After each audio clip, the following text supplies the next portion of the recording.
Dr. Marquez with the Voice of Puerto Rico, and we're here with Johnathan Sutton, who we interviewed earlier this week, over the weekend, at Los Hermanos in Washington, D.C. We recently met Johnathan uh, through social media. He has been working in Puerto Rico with his group, Veterans Relief Efforts, and he actually has been providing a lot of support to people in the island. He was I was having a conversation in Facebook Live recently, last week, and Jonathan visited that conversation and made several comments and asked several questions about PTSD. And we wanted to jointly bring awareness about PTSD in the island. How are you, Jonathan? I'm doing fantastic. I'm still out here in DC, and just honestly having a really good time speaking to a lot of good people, and of course bringing awareness of current things that are going on in Puerto Rico, and especially awareness about PTSD.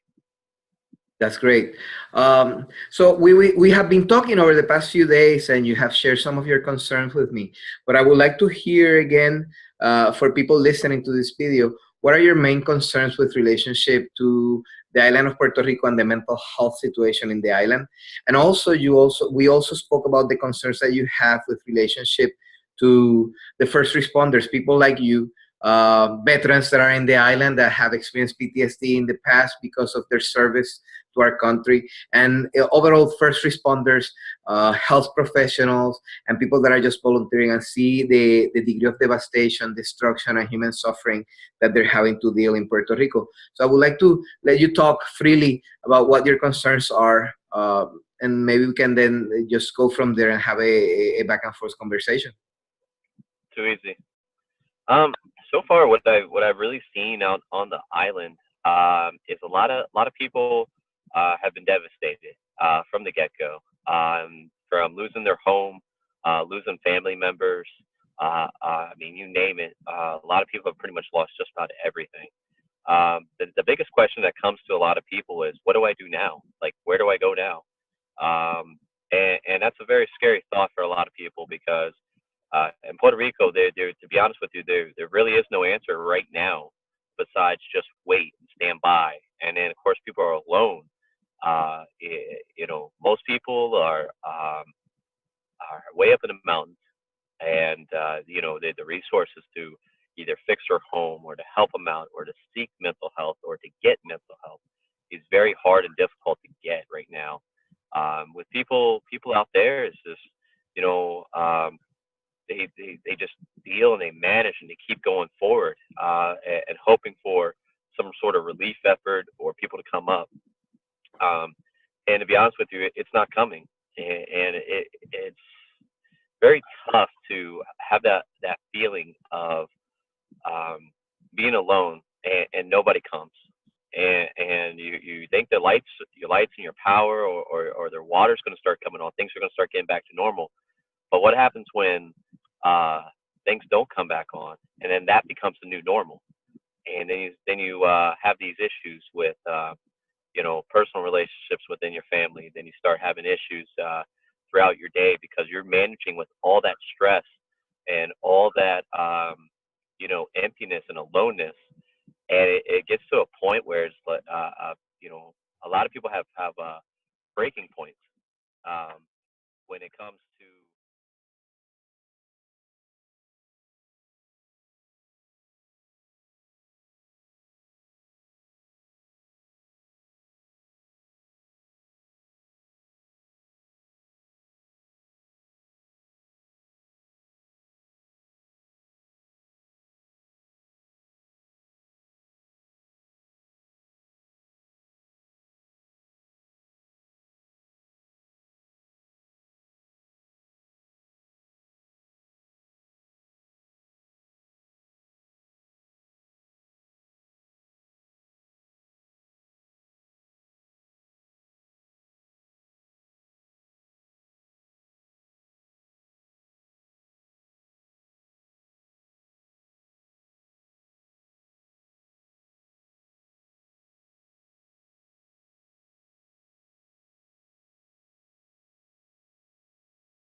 get back into it.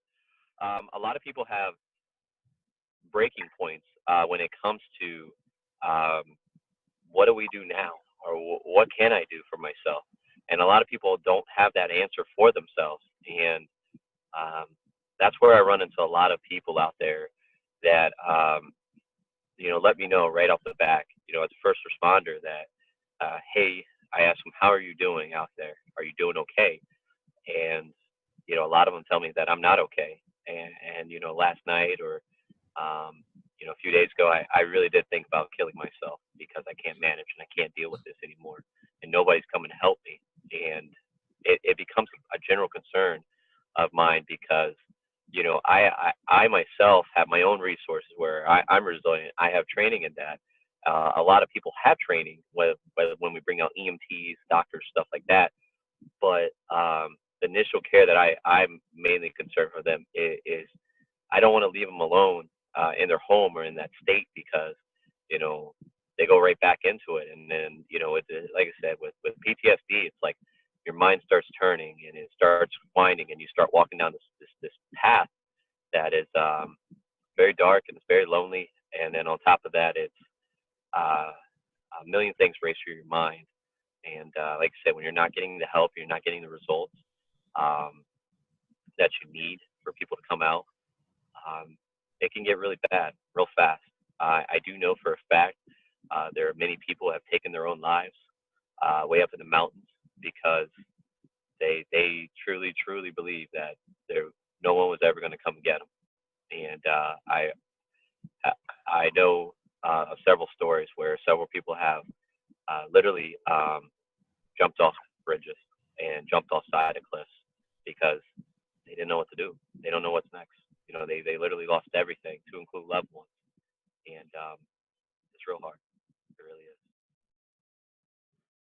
Wow. Um,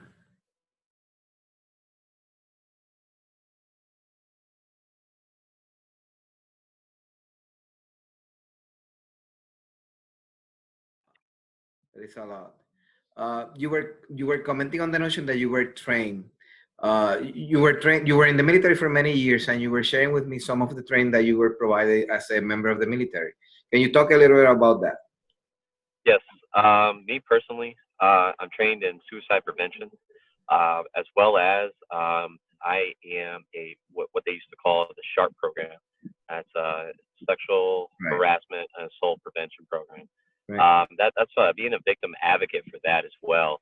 Handling multiple cases, whether it came to people that have suicidal thoughts, people that have been gone through a traumatic event, such as being assaulted, uh, raped, or anything unwanted nature, and then having to deal with the mental health of those victims and those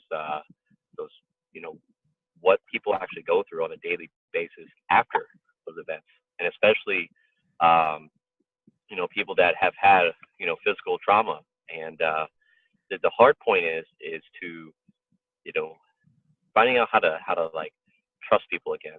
That's like the biggest point of the training, is like ensuring that their information is not going to be shared, that their story is not going to be shared, and it's very private, because it is a private event when those things happen. And even coming to suicide, that is a very private event, and it's just one of those things that most people don't share. That, hey, I have a plan. Hey, I'm thinking about doing something. And most people, when they do perform those acts, it is alone, and half the time it's well thought out.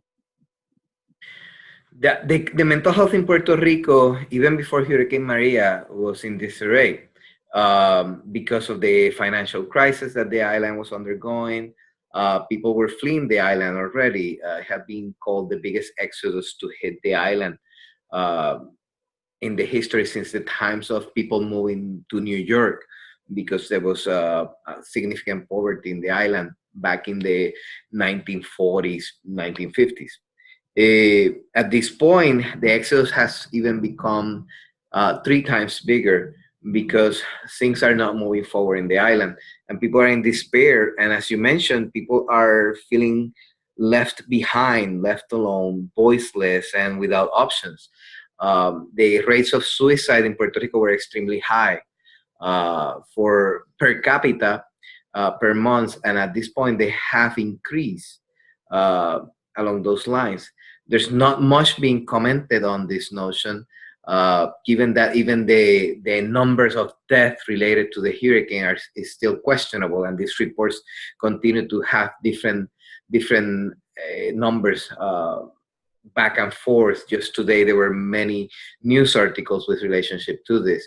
Sometimes they say 300, sometimes they say 900.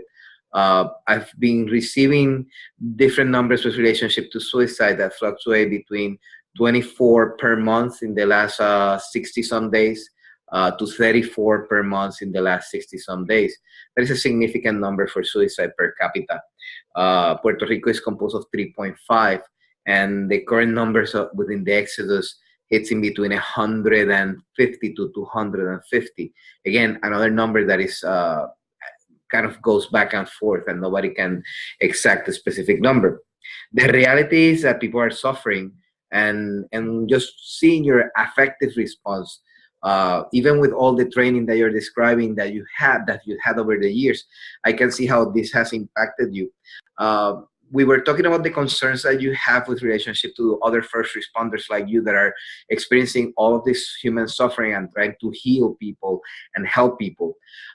If being that many of them might be watching you when when this video gets aired, do you have a message for your fellow first responders in the island? Yes. For me, a lot of people that I come across are definitely first responders, and they do similar work to me. The message I really have for them is, make sure you go out there knowing that you are going to run into those people. Have that thought in your mind that today I'm definitely probably going to end up running into somebody who has thoughts of suicide. We'll have characteristics of PTSD, and they're going to want to talk to you.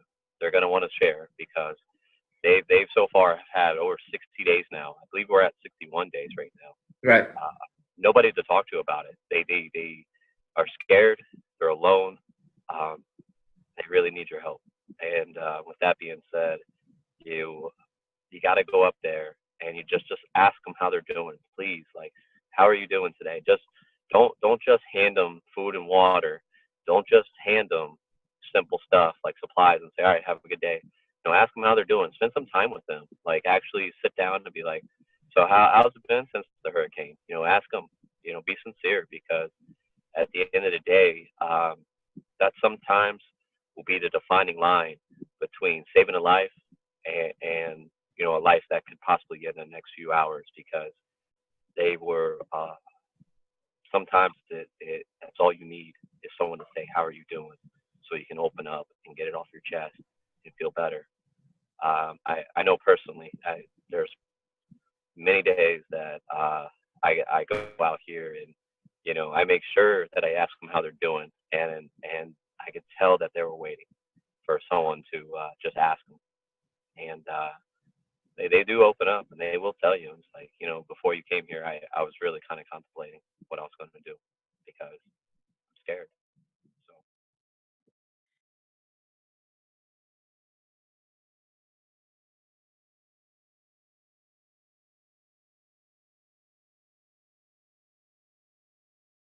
that's what I would happened. also add for the first responders, you were in the island. You told me almost 51 days before you came to DC.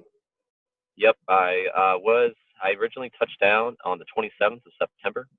Like I said, I was out there almost 51 days. It was pretty close. Me personally, I mean, personally, I have PTSD, anxiety, and diagnosed with chronic depression myself. Before coming out the island, of course, I received, several over a year of care. Actually, it's been about 2.5, 3 years. Being mentally strong to handle this stuff and to come out here and provide the aid because people need it. And honestly, that has strengthened me and helped me through my process. Uh, and it's something that I'm very passionate about because uh, I could see over time with the, as the days went on, as time went on, that I started showing signs again. Um, Slowly but surely, I would say probably by day number 35, I started noticing a small change in my personality, the response, and verbiage, such as um, not able to comprehend certain things, and lack of memory or fatigue was definitely setting in. And me personally, I know the signs very well, and I knew that I had to start making some sort of plan to get some rest and get a little R&R, because it can get serious real fast, especially if you continue to be out in a disaster zone such as Puerto Rico. And I think then what you're saying and what I will say to people is that you need to understand your limits, and you need to introspect and remember that human beings are batteries, and if we don't recharge those batteries, we're no good to anybody. So in order to continue doing relief efforts, first responder efforts, assistance efforts of any kind, the people that are working the ground right now need to really take care of themselves first. It's kind of that analogy of, if you're in the airplane, you need to put the mask on first so you can put the mask on the people around you. So I think that's what you're mentioning right now, that at one point or another you realize that you were starting to experience these emotional, psychological stressors because of fatigue. And once you realize that, okay, it's time for me to take a break and recharge my batteries, that will be very important, because this is a long-term effort. Puerto Rico will not heal quickly. And many of the people that are there are committed on the long term, and they will need to stop at one point or another and just kind of recharge and then reset and go back. Um, any other thoughts that you have, Johnathan? Just honestly, it's the situation over there. It is something new. If I can only give you an analogy or a picture, it's like having your everyday, like living in New York, Washington D.C., anywhere. Your normal everyday: power, water, Wi-Fi, internet, and one day a storm comes by and it's all gone, and it still hasn't gotten better. And you're starting to run low on food, and you start, you know, your normal day begins and ends with taking a shower out of a bucket or garden water. Something that's definitely not clean. Um, it it can get very, very mentally challenging to go through that every day, because A, you're stressed, B, you're tired, you're probably not getting really good rest, and you're dealing with some extreme situations that you're not used to. And uh, painting this picture for you guys, and painting a picture for that, to bring the reality of the situation for, I'll probably say 98% of most Puerto Ricans right now on island. Um, that's the challenge we have right now, and that's what I feel like myself, with veteran humanitarian relief and several other organizations, doctors, nurses, we're trying to combat right now. And it's a very serious situation. It's like I said, it's like if all of New York, if all of DC, if all of these cities just went lights out, no water, no nothing. That's how serious this is. There's still thousands of people out there that need mental care, that need mental health, and they need a lot of people's help right now. Jonathan, I want to give you a gift, a departure gift, a departure gift. I know that you're soon going to Florida and you'll be heading back to Puerto Rico thereafter. Yep. After you and I talk, I actually reached out to the people in Grupo CEPI in Puerto Rico I've been working with them, and we have a couple of different videos from their group. They're a group of mental health professionals in the island. Once you arrive, I'm going to give you all of their information so you guys can meet over there, and try to figure out how you guys can deploy with one of their professionals in the team. I spoke with their director, Dr. Colon, and with Dr. Rodriguez. Rodriguez Rivera, and they're very excited to work with you once you get to the Oh, island. me too. Thank you. Like, wow, I'm actually kind of blown away because I've been looking for some good answers because like I was talking to you in the last video, the last time you were live. What answers do we have that we can do right now? What can I do like right now? And you're answering that question for me today, and I really do appreciate that.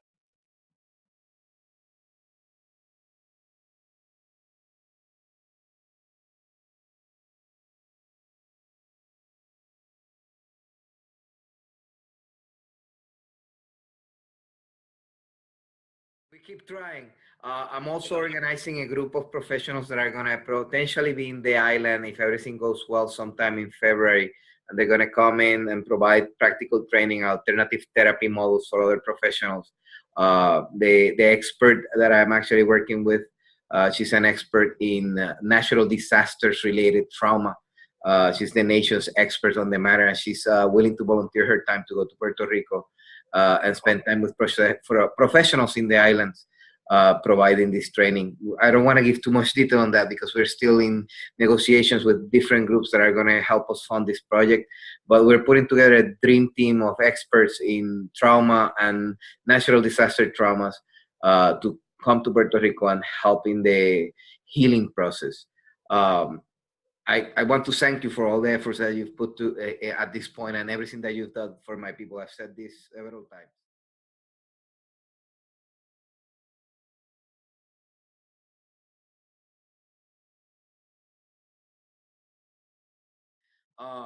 Why are you doing this? To me personally, it's to be honest with you, it's just in my heart. Long story short, I've honestly felt like my entire life has been prepared for this moment to do these things, to go out and help these people. As I've been prepared for mentally, physically, being trained through the military, over 10 years of training, living in harsh conditions already, and being able to assist in that way under pressure, under not the cleanest, most safest, uh, and seeing devastation as being in Iraq and Afghanistan, and personally witnessing, death and witnessing, conditions where it's not safe for others to live, and being prepared for that. Um, Without a shadow of doubt in my mind, it was too easy to get on the airplane within 72 hours and touch down in Puerto Rico and start making a difference right away. Johnathan, you're awesome. I really like you. I was talking with Eduardo Conde, one of our other Voices of Puerto Rico founder, Oh yeah. and I was telling him about my father always talk about G.I. Joe. You're the true G.I. Joe. Yeah, the real American hero. I'm going to start calling you Ripcord since you were a jump master. Yeah. That's what I'm saying.